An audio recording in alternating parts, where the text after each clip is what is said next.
so for me, I said that my mission is to use the mandate Ghanaians have given me to move Ghana to a level where anybody who comes after cannot reverse the gains that we have done.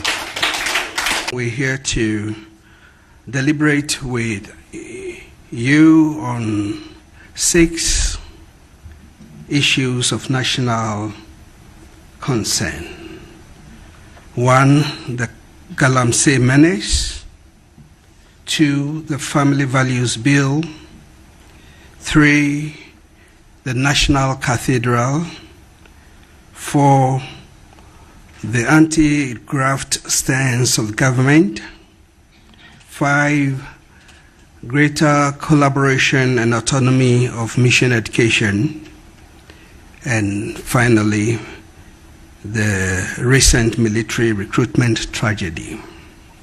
I believe that with regards to the Family Values Bill, you are all aware what happened the last time during the past administration. There was a legal tussle, and somebody filed an injunction against Parliament to injunct the Speaker from forwarding the bill to the President for assent.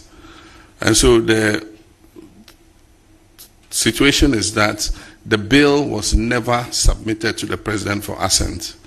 So it was not submitted, and the President did not assent. And by the Constitution, any bill that is not assented to by the President before the expiration of the life of Parliament expires. And so it means that the bill has to be relayed in the House. The Speaker has given notice that he will allow it to be relayed. But if you want the position of my government, marriage is between man and woman.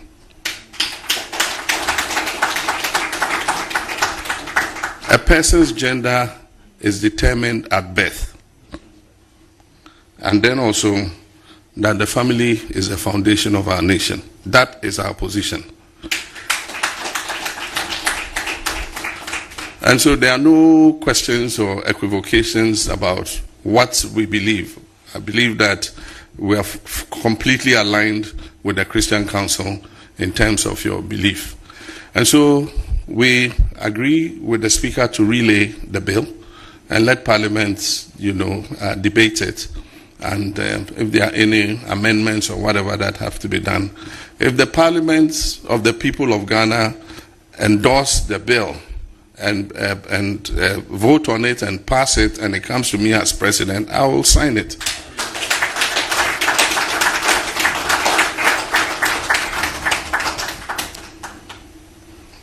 Now, the issue on the National Cathedral.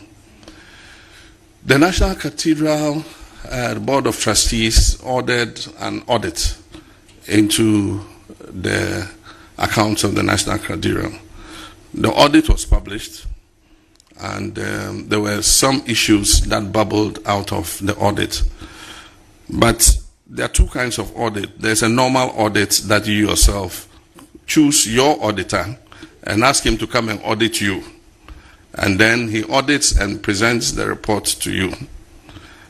There's that kind of auditor. Then there's the auditor who is asked to come and do a forensic audit. And so we got a copy of the audit that had been commissioned by the Board of Trustees. And as President, I directed that a forensic audit be conducted. We want to know what happened. Before we go forward, we must know what happened. And so we're waiting for the report of the forensic audit. Once that forensic audit has been done, then we can decide what the way forward is. I am a Christian, and I believe that building a house where we can worship God is a good thing. I was one of the chief fundraisers for my own Assemblies of God church building where I worship at Ringway Gospel Center. And I built 10 rural, we call them temples, in 10 villages for the Assemblies of God Church. Of course, I solicited support from different people, and we built them. They have quarters for the pastor. He's got his bedroom, he's got his kitchen, he's got his living room, And then we have the church hall that can seat up to about 150 people. And so I do believe in building, an interdenominational place where we can worship. But it must be done in consultation with all of us. All of us must decide, how we want to do it, what the scope is, and how much it should cost. I believe that at this time and age, with all the problems we have, $400 million to build a cathedral is excessive. I know Nigeria have built an ecumenical center, and I've been there. It's a decent, beautiful place. And they built it for $40 million. And so maybe some of the things are excessive, Let's find somewhere, all of us, on National Day of Thanksgiving and Worship, we can all go there and worship God and thank Him for what He has done for us.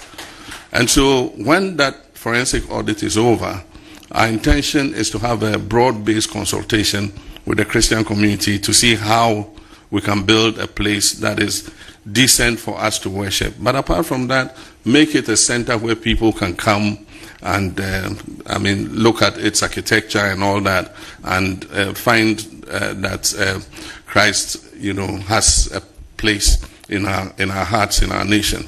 And so when the time comes, we'll do that consultation, and we'll decide together how we want to go forward.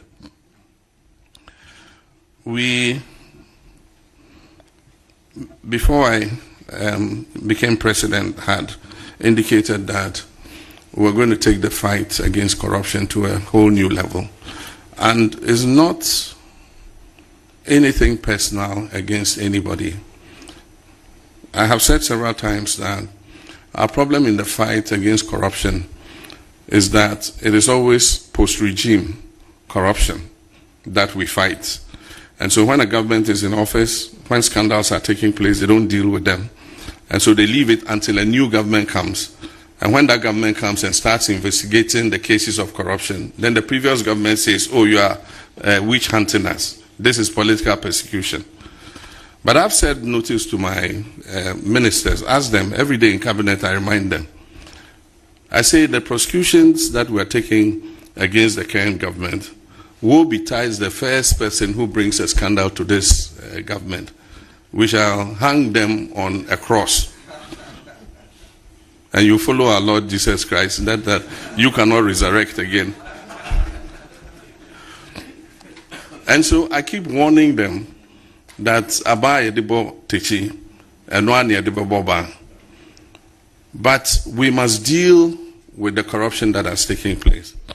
And my belief is that if we want our people to continue to have faith in our democracy, then we must show that the political elite is capable of governing accountably.